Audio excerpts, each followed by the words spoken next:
The Sochi Autodrome hasn't hosted a Formula 1 Grand Prix for a couple of years now, and to that I say, good freaking riddance. I abhor this track with every fiber of my being. I hate it with the fire of 100,000 suns. It is devoid of soul, of character, of everything that makes a racetrack good. Never mind this may occasionally throw up a digestible race once in a blue moon, no one enjoys it when the Grand Prix circus rocks up here. Is it the worst Formula 1 track of all time? Well, maybe, but that's a story for another time. If we're talking the worst racetrack in the entire world of all time ever, however, this is not it.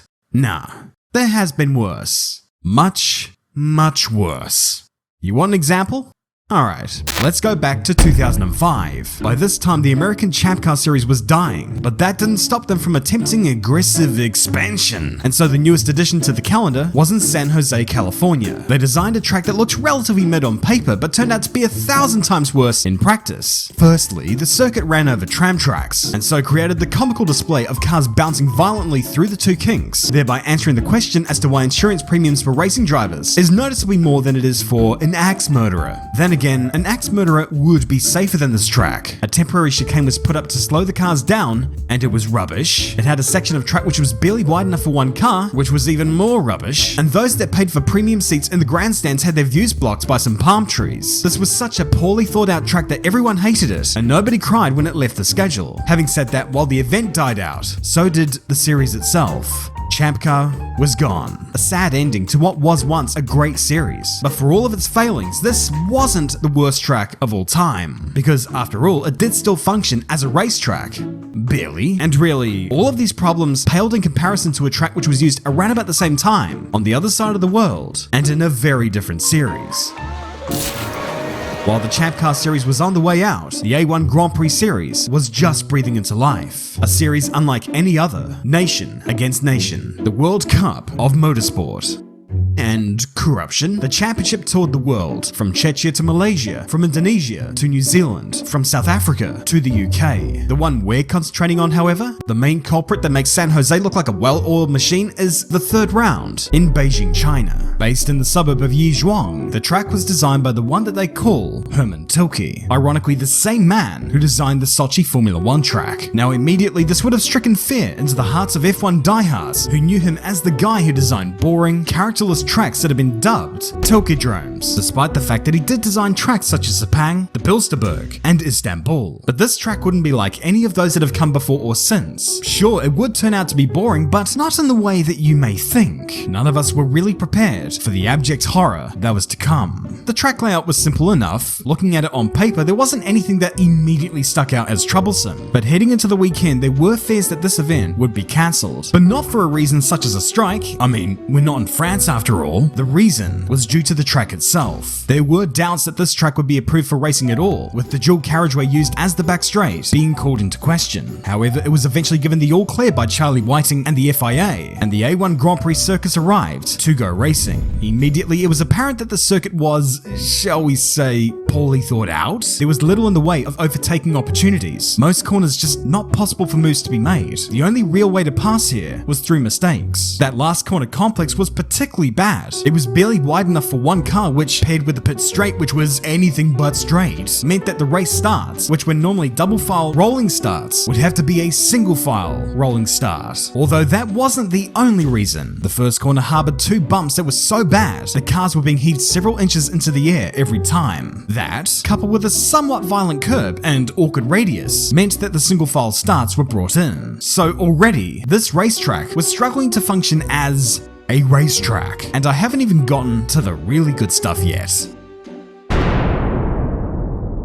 This hairpin corner seems pretty atypical. Doesn't seem to be too much wrong with it, but on the first lap of practice on Friday, it would turn out to be a slightly massive problem. Now, a Formula E car can turn around this corner perfectly fine. A road car too could do the trick, but these were A1 Grand Prix cars, and they had the turning radius of Jupiter. And as a result, when drivers tried to negotiate this turn, they got stuck. When Nico Hulkenberg was the first to discover this inconvenience, it caused a logjam behind where everyone was queuing whilst burning their clutches to ashes. Most drivers plucked it into reverse, flick spun it to complete the turn, and very quickly realized, yeah, this isn't gonna work. It was immediately apparent that this needed fixing. I mean, there may be 30 odd gear changes during a single lap, but reverse shouldn't really be one of them. Overnight, urgent meetings were held, and eventually, they came to a solution which would solve all of their problems that they were having with that corner. They realized that in order to save this track, they would need to acquire the services of Surfshark. Yeah, this may sound like a typical blur, but you know as well as I do that our reliance on online stuff has been rapidly increasing. From streaming to keeping in touch with our loved ones to online banking. We would like to think our information is safe, but as our online footprint increases, so does the need for proper security. And this is where Surfshark comes in.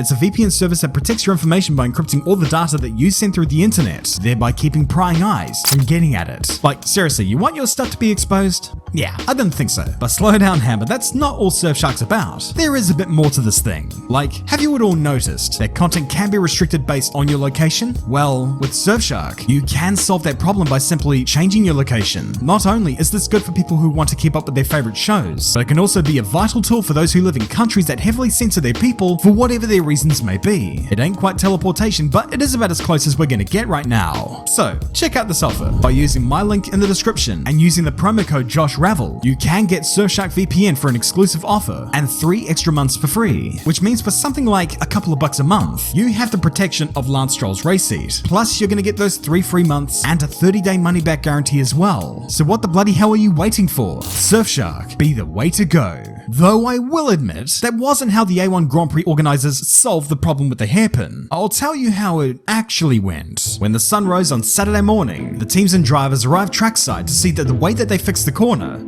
was by getting rid of it. Or rather, it was moved several hundred yards up the road to a place where more room could be spared, thus opening the corner up and solving all of the problems that they had.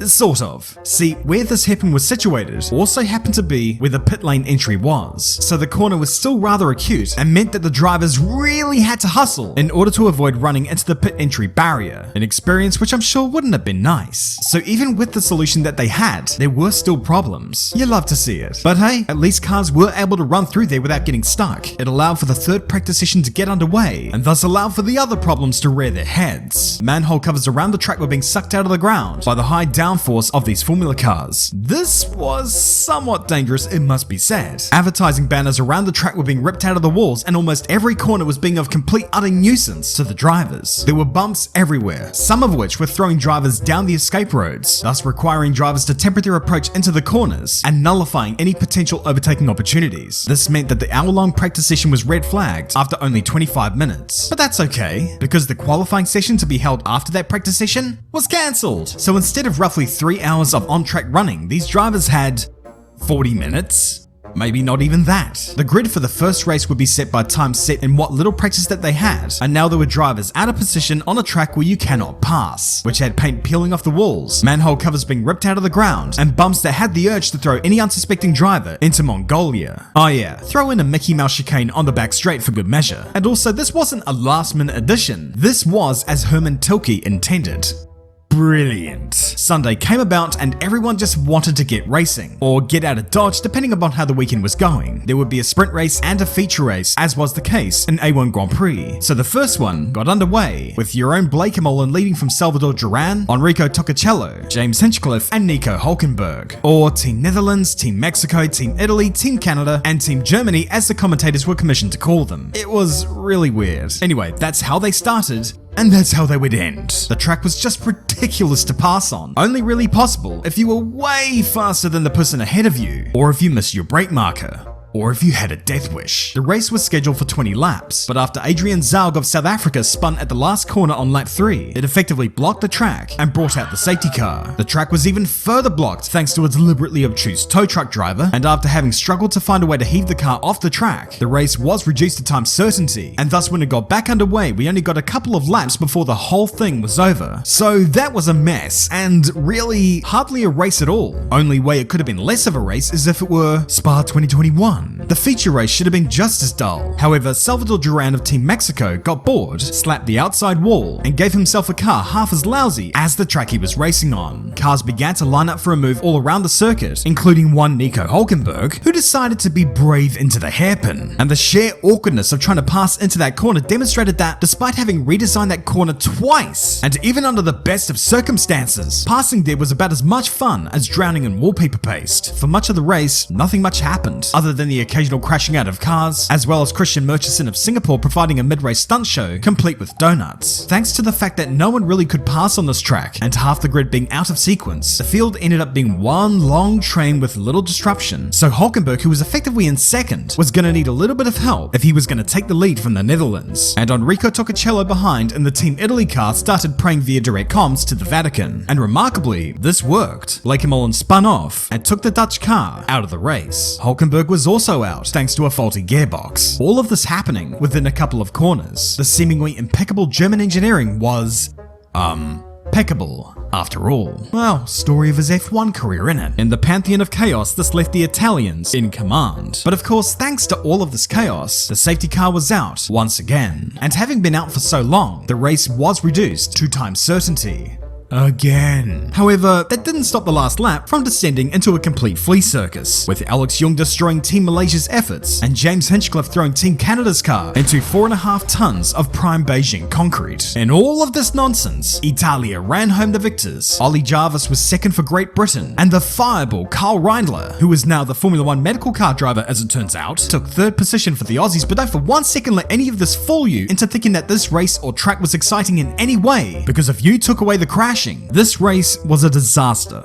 In fact, both races were a disaster.